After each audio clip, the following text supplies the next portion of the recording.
더불어민주당은 마 후보자 임명을 압박하고 있는 상황입니다. 지금 국민의힘에서는 임명하지 말아라 라고 얘기를 하고 있고 더불어민주당은 반대로 임명해야 한다라고 얘기를 하면서 임명하지 않으면 30번째 탄핵 카드도 꺼낼 수 있다라는 분위기를 좀 내고 있는 그런 상황입니다. 전현희 의원의 목소리 직접 들어보겠습니다.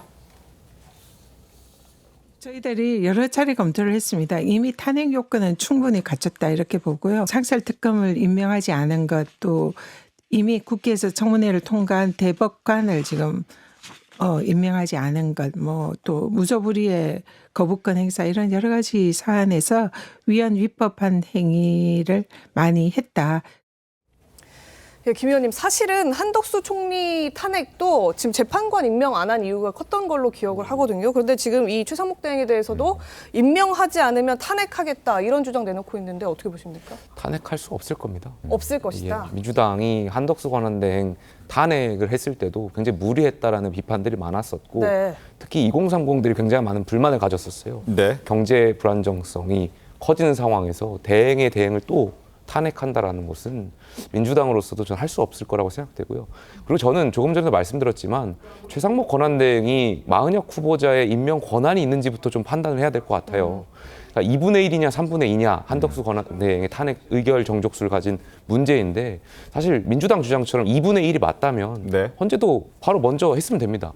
근데 혹시 헌재가 3분의 2가 맞다라고 판단하기 때문에 이걸 먼저 판단하면 그동안 최상목 권한대행이 임명했던 그 2명의 그 헌법재판관까지도 유효한지 만지에 대한 그런 논란이 있을 수 있기 때문에 헌재가 지금 계속 정무적으로 판단하는 거 아닌가 이런 아쉬움이 있습니다. 네. 네, 지금 민주당은 최상목 대행 탄핵 가능성과 함께 이 문제 때문에 재판관 임명을 하지 않는 문제 때문에 국정협의체 참석도 그 당일에 보이콧을 선언한 바가 있습니다. 네. 이런 민주당의 모습, 지난달 이재명 대표 교섭단체 대표연설 당시 입장과는 많이 배치된다 이런 지적이 여당에서 나오고 있는데요. 어떤 발언을 지적하는 건지 들려드리겠습니다.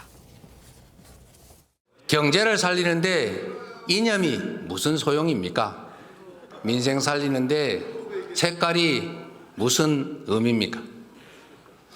진보 정책이든 보수 정책이든 유용한 처방이라면 총동원합시다. 자, 경제 살리는데 무슨 이념이 필요하냐라고 얘기를 했던 이재명 대표였는데 그래서 국민의힘에서는 앞뒤가 다른 이재명 대표를 지금 직격했습니다. 목소리 이어서 확인하겠습니다. 이재명 대표는 연일 우클릭 등등 하면서 말폭탄을 쏟아내면서 막상 그런 것들을 현실적으로 실체적으로 다룰 수 있는 협의체는 10분 전에 걷어차고 이런 것에 대해서 저희는 대단히 실망하지 않을 수 없고 이것은 누가 봐도 앞뒤가 맞지 않습니다. 투트랙의 노력을 걷어차는 것에 대해서 먼저 사과와 해명부터 요구합니다. 네, 성춘 부위원장님, 이게 지금 재판관 임명하지 않는다고 또 대행을 탄핵하겠다는 이런 주장도 문제지만 지금 마은혁 재판관 임명하는 거랑 민생협의체 가동해서 민생 챙기는 거랑 대체 무슨 관계냐는 게 지금 여당 비판이거든요.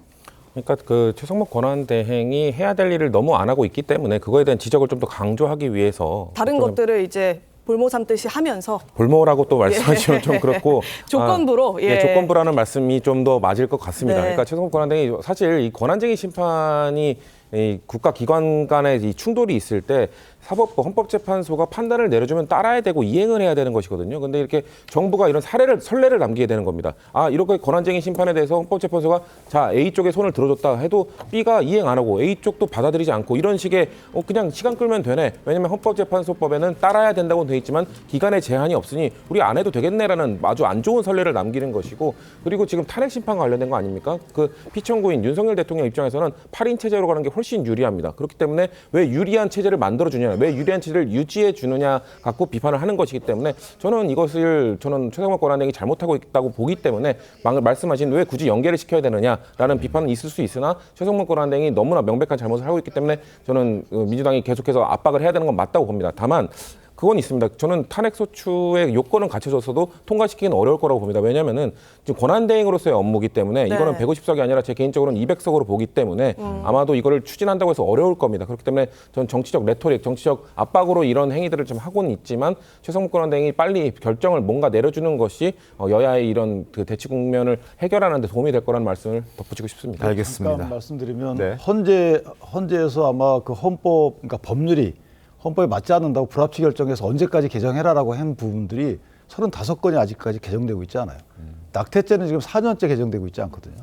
이런 부분들에 대해서 국회가 이미 선례를 만들어놨기 때문에 저는 국회 자체가 최상목 권한대행에게 이걸 빨리 해라라고 압박하는 건 맞지 않다. 왜냐하면 고려할 사항이 많이 있잖아요. 국회도 고려할 사항 때문에 못하고 있는 걸로 보이는데 어쨌든 그런 걸 감안하면 정치권에서 압박을 너무 하는 것도 맞지 않겠다 싶습니다.